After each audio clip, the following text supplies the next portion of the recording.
ya, muncul sebagian syubhat yang diserukan oleh para ahlul bidah, ya, orang-orang yang menyimpang.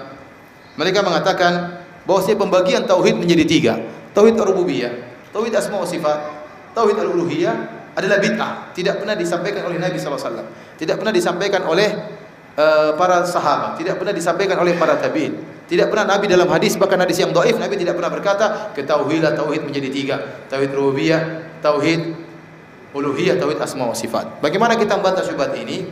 Kita mengatakan bahwasanya pembagian ini adalah dalam rangka untuk memudahkan belajar, ya. Kenapa? Karena pembagian ini, ya, memang secara teori tidak ada dikatakan 1, 2, 3. Namun secara prakteknya memang ada pembagian seperti ini. Ada pembagian seperti ini, ya. Ini sama seperti tatkala dalam hukum-hukum fikih, secara prakteknya di zaman Nabi, fikih itu terbagi menjadi 3. Hukum-hukum, ada hukum artinya mubah, ada menjadi 5. Ada yang mubah, ada yang makruh, ada yang haram, ada yang sunnah, ada yang wajib. Demikianlah para ahli fikih tatkala membagi hukum menjadi 5. Dan ini tidak pernah dinyatakan oleh Nabi sallallahu alaihi wasallam. Bahwasanya ketahuilah para sahabatku, hukum fikih terbagi menjadi 5. Ini Nabi tidak pernah mengatakan, dalam hadis palsu pun tidak ada. Ya, tetapi setelah diteliti, ternyata hukum-hukum yang disampaikan oleh Nabi bisa diklasifikasikan menjadi berapa? 5. Sama, masalah pembagian tauhid menjadi 3. Ini hanya sekedar penelitian, sehingga setelah diteliti ternyata diklasifikasi tauhid itu bisa dibagi menjadi apa? Menjadi 3 untuk memudahkan belajar. Ini bukan perkara yang baru, perkaranya sudah ada, cuma penjelasannya memang dengan metode seperti ini memang baru. Tapi yang dijelaskan memang sudah ada. Sama seperti kita katakan hukum fikih terbagi menjadi 5, sudah ada sejak zaman Nabi sallallahu alaihi wasallam. Hanya teori metode penyampaian hukum fikih menjadi 5 itu baru zaman sekarang, zaman para ulama. Sama seperti tatkala kita mengatakan namanya kalimat dalam bahasa Arab terbagi menjadi 3. Ada namanya huruf, ada namanya ism, ada namanya fi'il.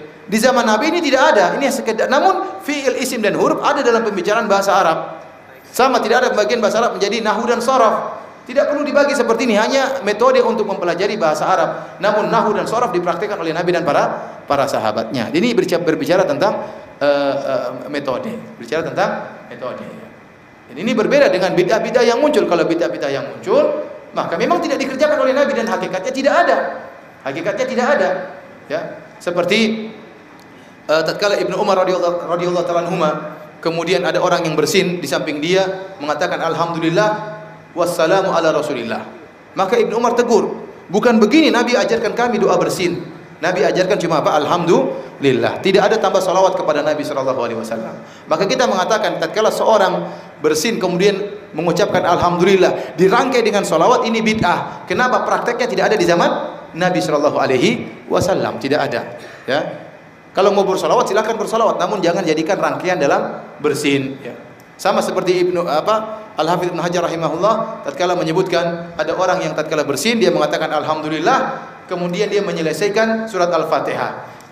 Hashim, alhamdulillahirabbil alamin arrahmanir rahim maliki yaumiddin iyyaka na'budu wa iyyaka nasta'in ihdinas siratal mustaqim siratal ladzina an'amta 'alaihim ghairil maghdubi 'alaihim waladdallin amin. Yang mau jawab nunggu dulu, ya. Yang mau jawab yarhamukallah apa nunggu dulu. Kalau kita tegur kenapa kau baca Al-Fatihah? Siapa yang bilang Al-Fatihah jelek? Al-Fatihah memang baik, namun tidak perlu ente baca seperti itu. Cukup mengucapkan apa? Alhamdulillah. Nanti kalau Anda mengucapkan Al-Fatihah sampai selesai, nanti ada yang melanjutkan lagi. Waladhdallin amin, alif lam mim, dzalikal kitabul la raiba fi. Jadi doa bersin jadi panjang, ya. Jadi kita katakan ini bid'ah, tidak ada contohnya, tidak ada prakteknya di zaman Nabi.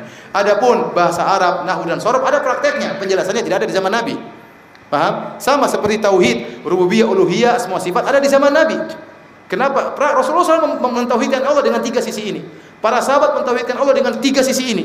Mereka mentauhidkan Allah dari secara rububiyah, mereka yakin bahwasanya hanya Allah yang menciptakan, hanya Allah sendiri yang memiliki alam semesta, hanya Allah sendiri yang mengatur alam semesta. Mereka yakin hanya Allah sendiri yang berhak untuk disembah, dan mereka yakin bahwasanya nama-nama Allah dan sifat-sifat Allah tidak ada yang menyamainya. Antum yakin Nabi memiliki keyakinan tersebut? Para sahabat keyakinan tersebut? Berarti ada dipraktekkan. Hanya saja penjelasannya terbagi menjadi 3, itu baru muncul belakangan dalam rangka metode pengajaran. Maka aneh sebagian orang, ada seorang ahlul bid'ah di daerah Yordan, ya, daerah sana, daerah Suriah dan Yordan.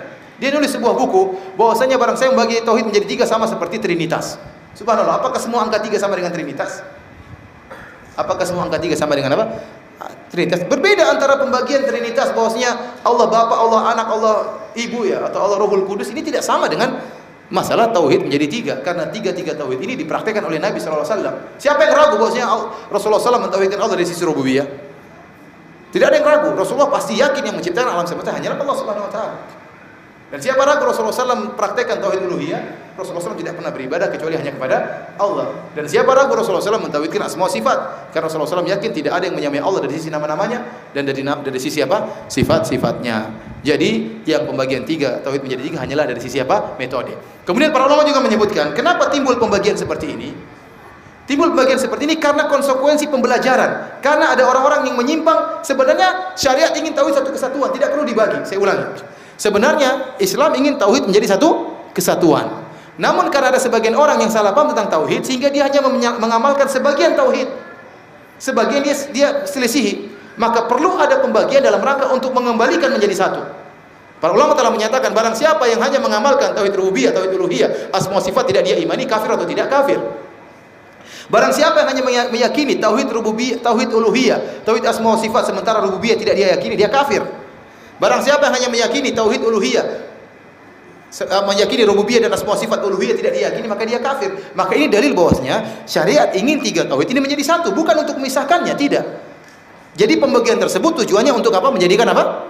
Satu. Karena tidak boleh orang hanya beriman dengan salah satunya. Saya ulangi, pembagian yang dijelaskan oleh para ulama tujuannya untuk apa? Menjadikan satu. Kenapa ada pembagian tersebut? Karena ada sebagian manusia yang beriman dengan sebagian dan meninggalkan sebagian. Ini sebabnya. Ya, ini sebabnya, ya. Oleh karena para hadirin Subhanahu wa taala, di antara bukti ada sebagian manusia yang beriman dengan sebagian tauhid dan menyimpang sebagian tauhid adalah seperti orang-orang musyrikin Arab. Orang-orang musyrikin Arab, Allah berfirman tentang mereka dalam surat Yusuf ayat 106, kata Allah, "Wa ma yu'minu aktsaruhum billahi illa wa hum musyrikun." Tidaklah kebanyakan mereka beriman kepada Allah kecuali mereka syirik. Seakan-akan Allah berkata, tidaklah kebanyakan mereka bertauhid kepada Allah, tapi mereka berbuat kesyirikan. Lah, ini iman yang mana, syirik yang mana kalau begitu? Di sinilah butuh pembagian. Ternyata mereka beriman dengan sebagian dan syirik kepada sebagian. Dari sini setelah diteliti tentang tafsiran-tafsiran para sahabat tentang ayat ini, ternyata orang-orang musyrikin Arab mereka beriman tentang rububiyah. Mereka beriman bahwasanya Allah Maha Pencipta, Allah Maha Pemberi rezeki. Namun waktunya ibadah, mereka juga beribadah kepada wali-wali Allah, kepada orang-orang saleh, kepada Lata dan Uzza. Jadi pembagian tersebut muncul karena konsekuensi adanya penyimpangan. Paham? Sekarang Anda bagaimana menjelaskan bahwasanya orang-orang musyrikin Arab menyimpang? Kalau ditanya, mereka bertauhid atau tidak? Mereka bertauhid. Mereka syirik atau tidak? Mereka juga syirik. Loh, kok bisa bertauhid sekalian syirik? Nah, baru bisa kita jelaskan. Tauhid mereka pada satu bagian, sementara pada tauhid yang lain mereka syirik. Dalam masalah rububiyah, mereka bertauhid, meyakini Allah Maha Pencipta, Allah Maha Pemberi rezeki. Namun dalam masalah penyembahan mereka musyrik. Mereka nyembah kepada Allah dan juga nyembah kepada selain Allah. Jadi otomatis terjadi pembagian tauhid. Paham maksud saya? Sulit atau tidak? Setengah sulit ya. Jadi saya ulangi. Perlu diulangi lagi? Perlu diulangi lagi? Perlu katanya. Saya ulangi. Terjadinya pembagian tauhid itu konsekuensi dari penyimpangan yang timbul. Ya. Allah menyatakan dalam surat Yusuf, "Wa ma yu'minu aktsaruhum billahi illa wa hum musyrikun." Tidaklah kebanyakan mereka beriman kepada Allah kecuali mereka musyrik. Dalam ayat ini Allah menjelaskan tentang orang-orang Arab jahiliyah, mereka menggabungkan antara iman dan syirik. Padahal tidak mungkin bergabung antara iman dengan syirik. Tidak mungkin bergabung antara tauhid dengan syirik.